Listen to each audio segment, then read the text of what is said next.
You guys remember the good old days? Back when we had to worry if we were going to sit beside Becky or Samantha in high school, and if we were cool enough to know about all the drama that's going on? That's how I feel like the UFC is right now. I feel like there are some fans who just feel excluded because they don't doom scroll on their phone 24/7, and they feel like they don't know all of the plot or everybody's fucking character arc at the moment. UFC's going crazy. It's like a reality show right now.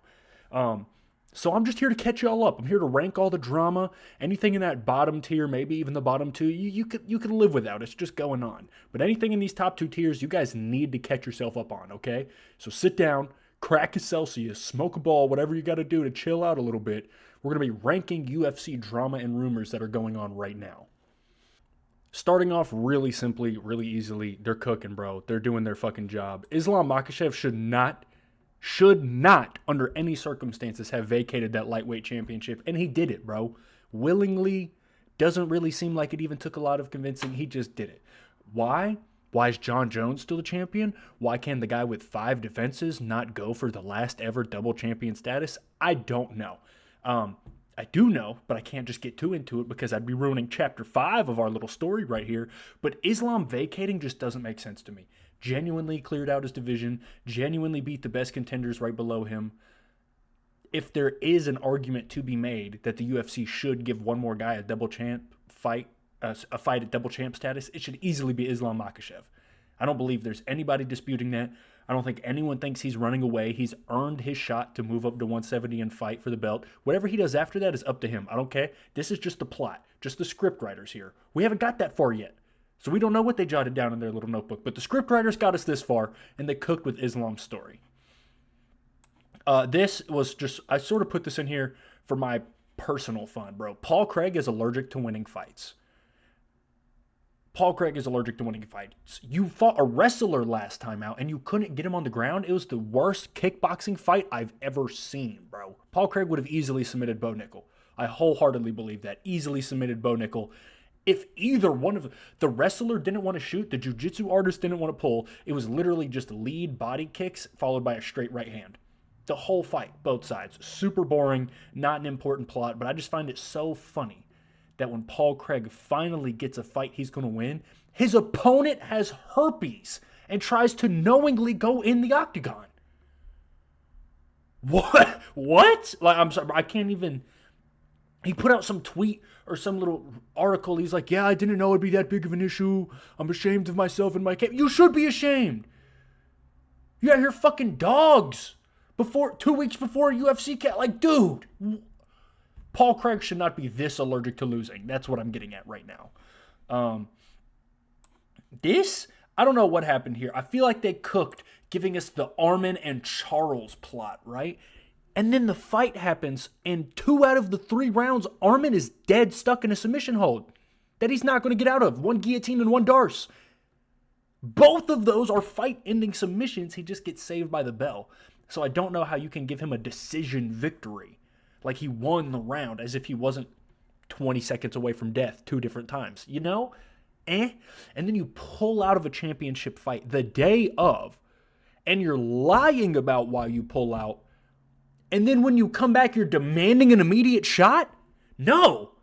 No. If anything, we punish you. You get Moicano. Islam shouldn't have had to do that. Islam should have got a free fucking title defense, okay? Shout out, bro. He doesn't care. Genuinely does not care. He's going to defend his belt whenever he gets a chance to. He'll do the same thing at welterweight if he gets the belt.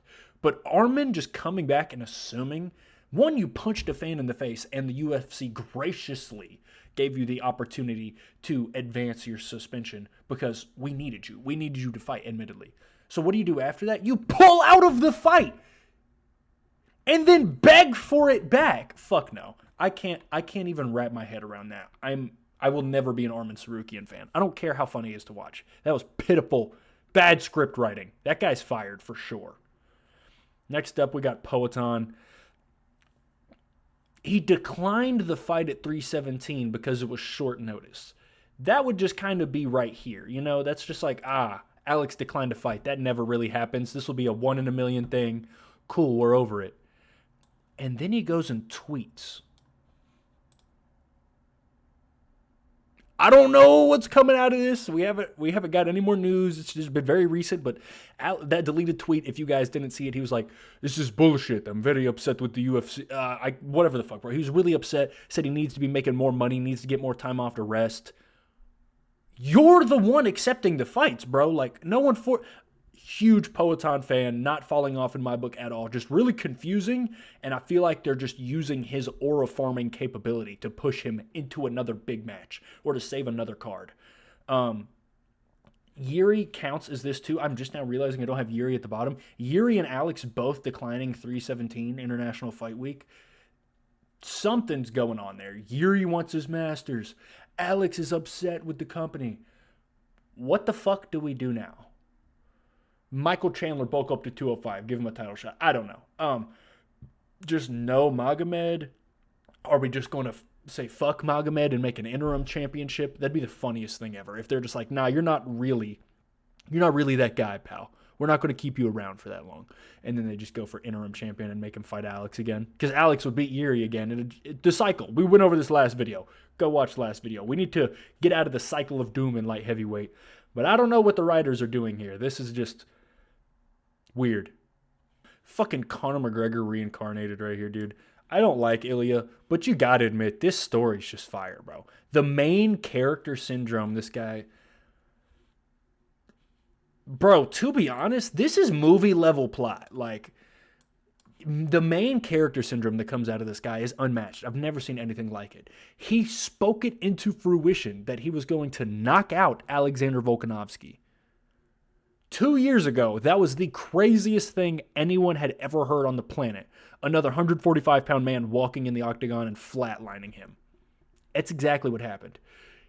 After that, he immediately says, "Oh, I'm going to win another championship, but I'm going to kill the GOAT of this division." And then immediately once that happens, he says, "I want to win another championship.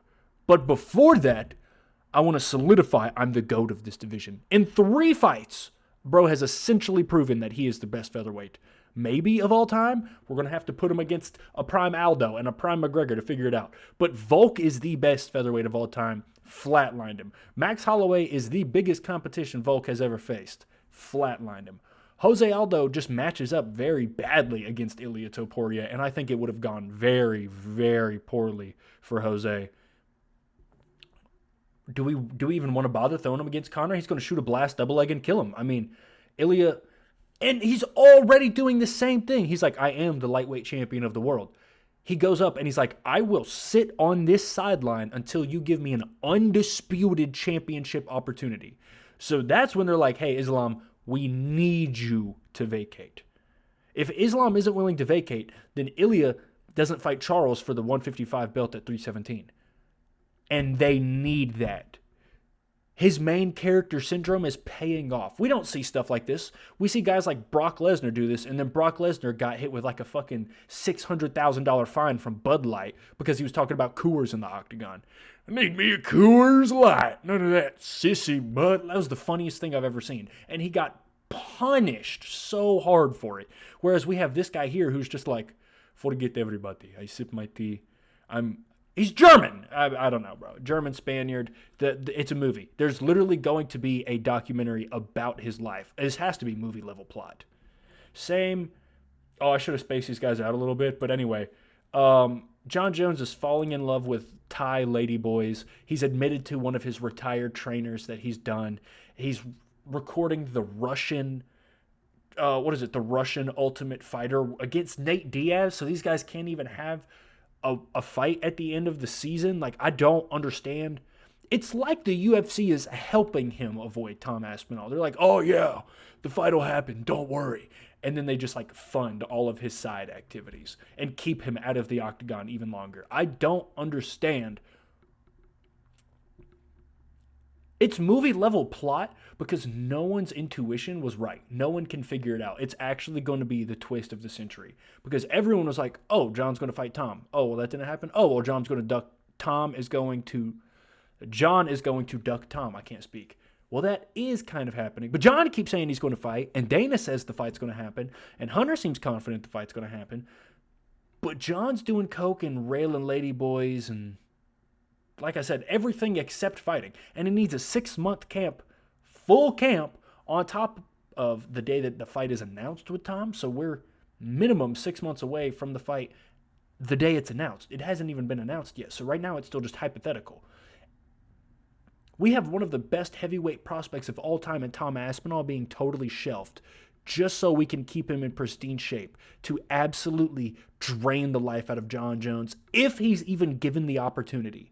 If he's even given the chance to fight the guy, he'll defeat him.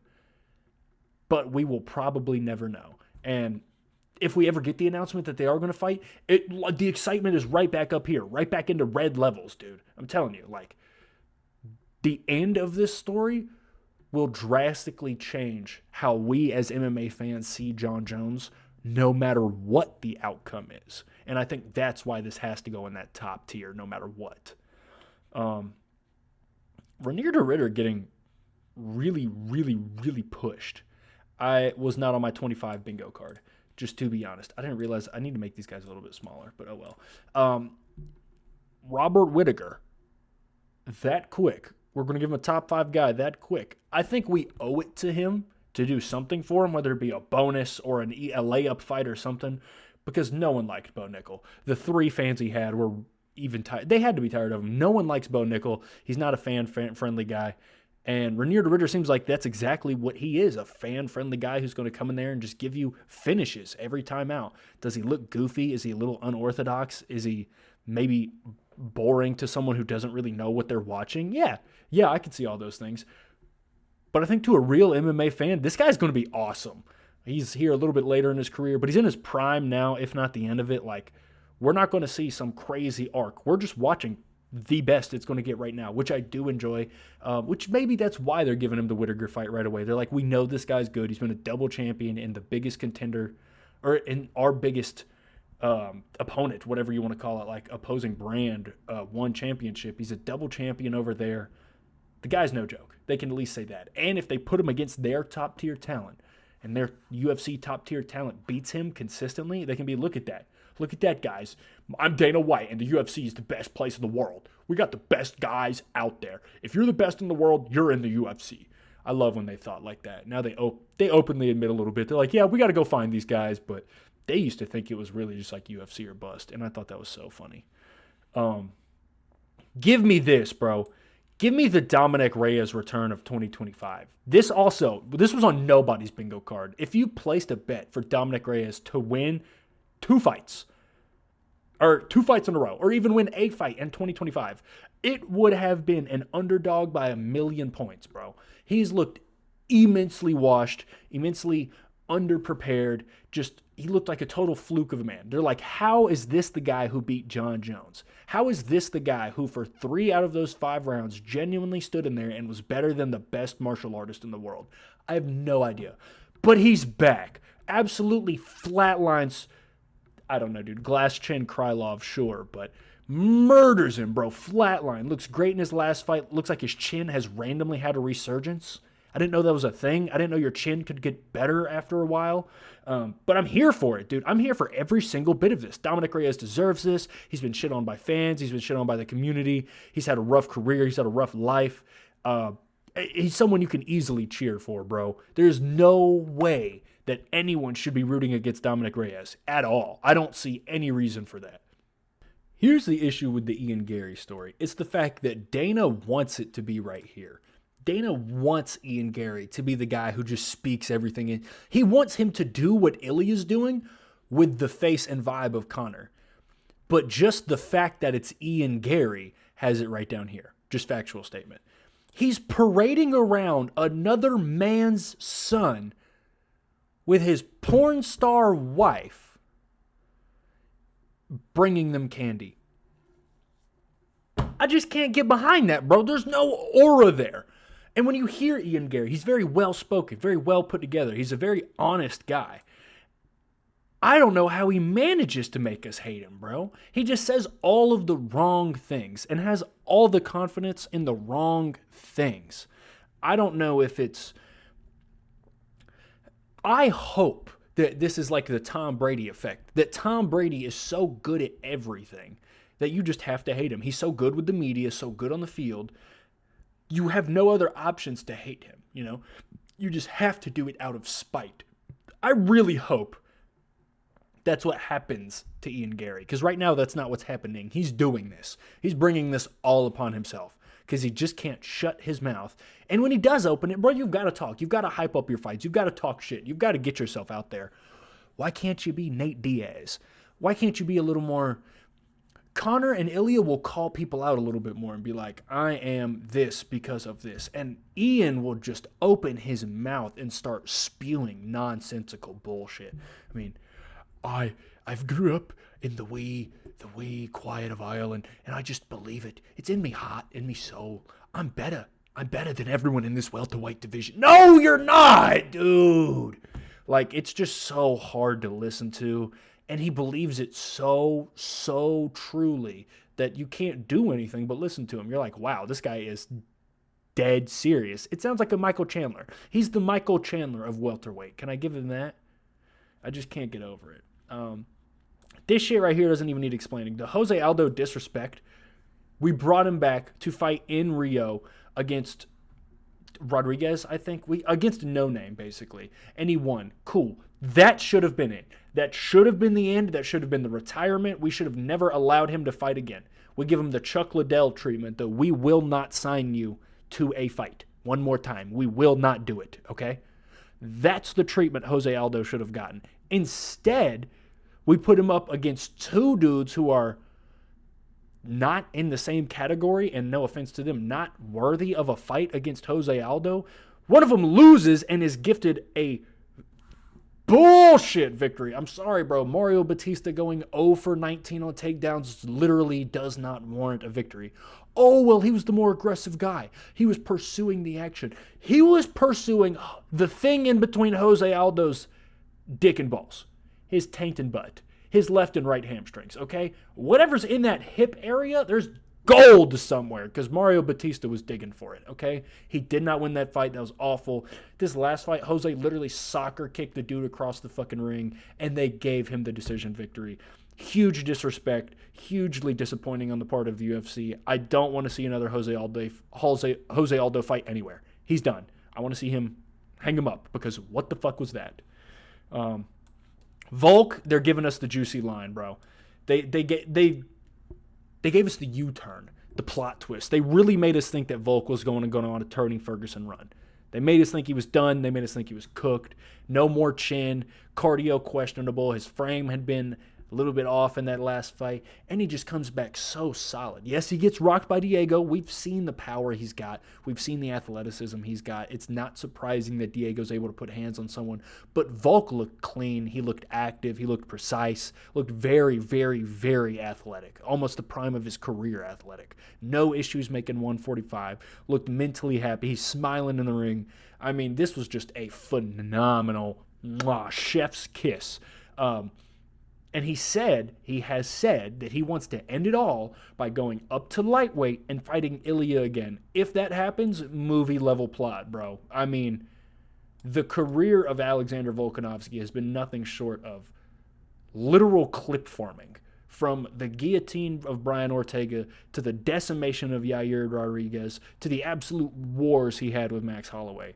This man has had what you would just call the career. Like when you think as a child, what you want your life to go like as a professional, whether you're shooting hoops in the driveway or you're a fucking swimmer, whatever it is, you want to have an Alexander Volkanovski type career. That's what you're imagining as a child. And I think that's just automatically got to put him in these top tiers. Izzy, man, I'm honestly putting it down here because Izzy has had the exact opposite of the Volkanovski treatment. People loved Izzy. When Izzy was dominating, he was the face of everything. He had a big fan base, a very loyal fan base, a very loud fan base that was willing to follow him anywhere. And now people are acting as if he wasn't the best middleweight on the world for a really long time.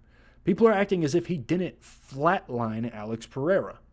People are acting as if he did not dominate one of the best divisions in the UFC during one of its best times in history.